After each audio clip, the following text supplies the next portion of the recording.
The last time the Rogue has been in the shop was about 3 or 4 months ago, and by that point in time, the people over at Nissan said that it needed new brakes. The brakes have been wearing down. The vehicle's close to 75,000, and I haven't done anything with the brakes yet. So the normally there's a sensor on the brakes to let you know, but because they told me that they needed changing, they did like a 50-point inspection, and so I kind of trust what they say. So right now what I did is I took off the tire and I had jacked it up. So there's a couple jacks holding it up just for support. I had a hard time taking the tire out. It was rusted on. I did the WT-40 with the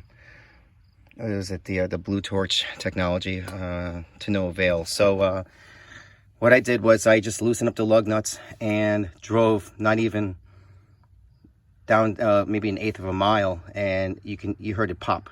So knowing that this was actually rusted on, I made the assumption that the other side was rusted on as well, because you do want to change the brakes on both sides, so at the same time.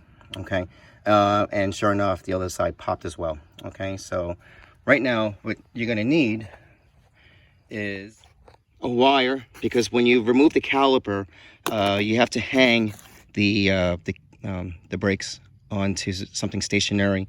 Otherwise it'll just be hanging on the hose, and that's not good, because you don't want to snap that. That's just more problems. And then you need a C-clamp, because you want to compress the caliper as well.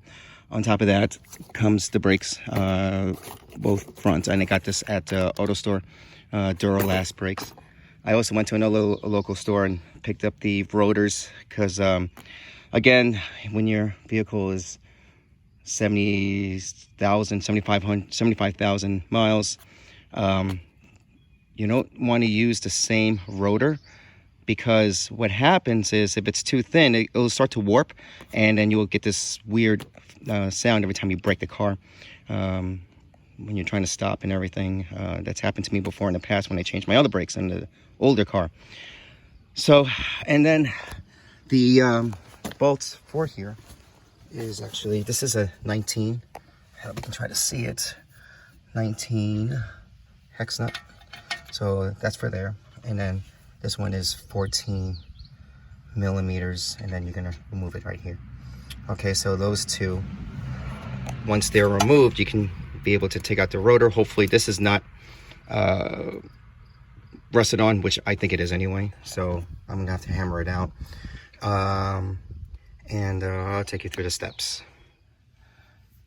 So knowing that these bolts have been on, I'm going to take off the 14 millimeter one, and what's going to happen is this is a little bit too short, the socket wrench. So I actually got a galvanized pipe. This is actually just a regular fence pipe, and I use that to extend the wrench to give it a little bit more leverage and less force. So I was able to break the first bolt, so you can see that, and then the second one down here, just pretty much, oh, too much, there you go, and then there you go. So now you're able to move it, unscrew it.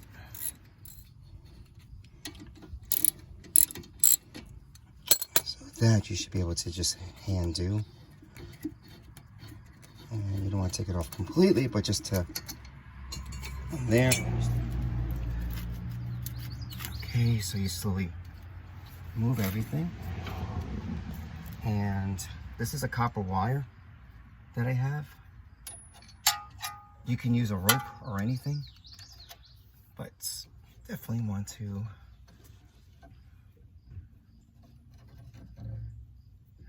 tie it up.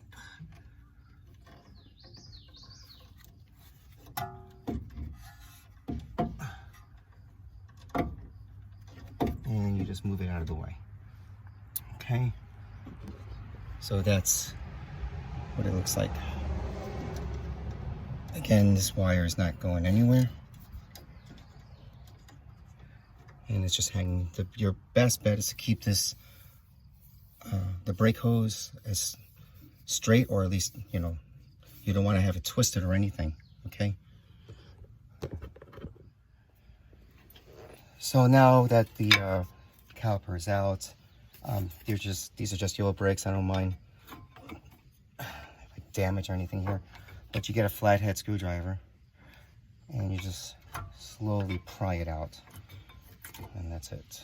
So you can tell it's fairly thin, and then the same thing with the back side. Slowly pry it out. There you go. And when you compare with the new ones, let's see here. Let's do this here. So I'm going to open up the new one. You can actually notice the thickness of the caliper. I'm sorry, of the brake pad. As opposed to these. I think I could have been able to go a little bit more with these brakes, but I'm not going to take that chance. Car's up for inspection soon. So, yeah. And instead of paying too much, an arm and a leg for something like that, I'm just going to actually just do it myself. I've been doing this for quite some time. So I was able to break the 19mm bolt out, and so I'm unscrewing it out. Again, I use that the breaker bar along with a longer arm, which is just actually a galvanized pipe, a fencing pipe, if you will. And so this one's easy to do.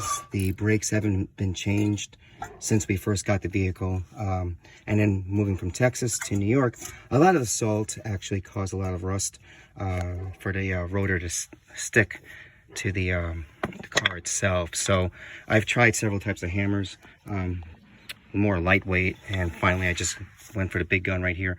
And with a couple nuts right there and down there, the opposite side, I was able to loosen it out. So I know I'm gonna have the same problem on the other side, but just a couple of whacks. Since I am changing it, I don't care if it dents or anything like that. But yeah, that's gonna be very helpful. And now, before I did that, I actually used the WD-40. It's got the blue torch technology, and I actually sprayed it, while it was still bound to the car, and that helped loosen it up. I had to let it sit for a little while. So the next thing you want to do is, because this rotor was wrapped in plastic, it does have oil around it. I don't know if you can, but they all do. Some oil spots. So what I did was I got some brake cleaner and just kind of sprayed it around, trying to get that oil out. And then I don't want to get any oil on there. I actually got a glove, and I'm going to use this to clean paper cloth just to wipe it out, wipe it clean. All right, and then I'm going to do the same thing on the other side as well. Okay, so I'm going to flip it over, and then the same thing.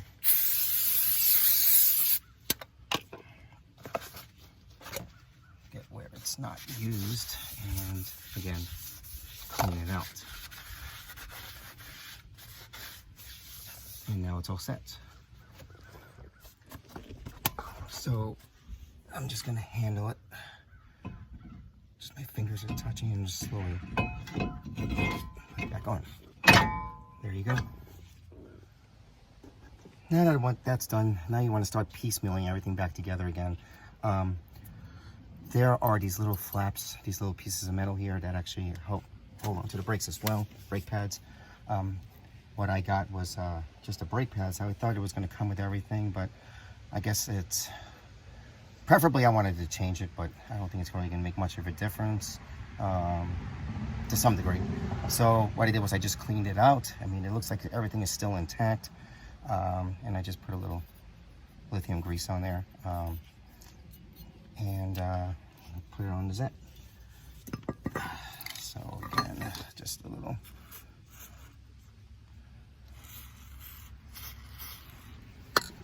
And then you just put it in the same way that you took it apart with. So I did put some anti-seize on the bolts, and now I'm just screwing them in the same way. Again, this is 19 millimeters, and there you go.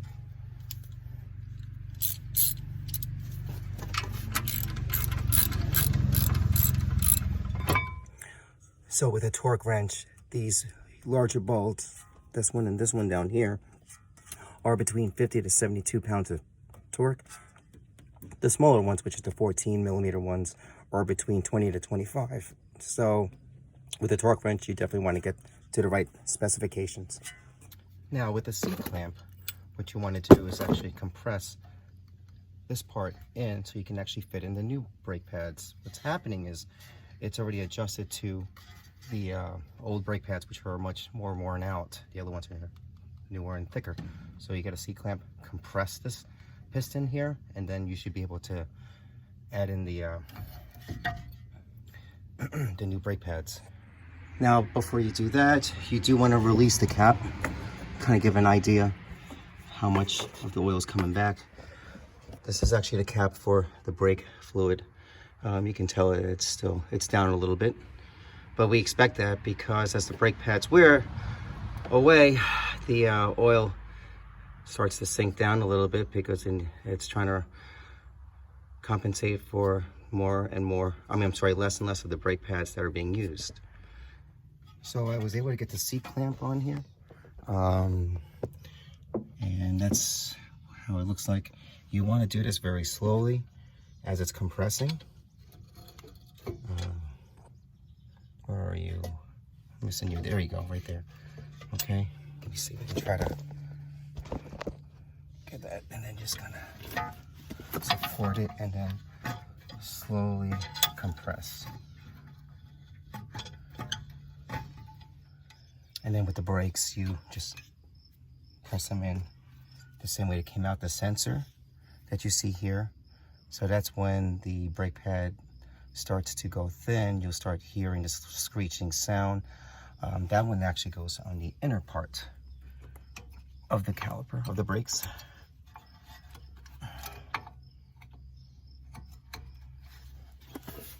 Okay.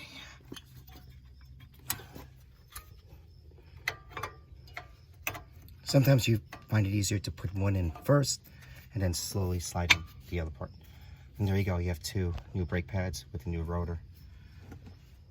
So the next thing you want to do is remove the caliper from the wire that you had suspended it on, and slowly slide everything back in, like so. Okay. And there you go. And it's that easy. These are the 14 millimeter bolts. Let's try to get them in here.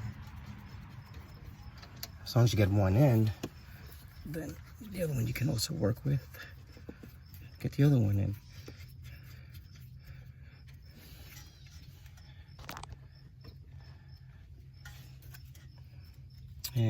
And there you have it. It's that simple. I've been doing this for quite some time with a lot of the other cars that I've owned, and so this is actually wasn't too bad. They generally, these brakes are pretty much the same thing for every car.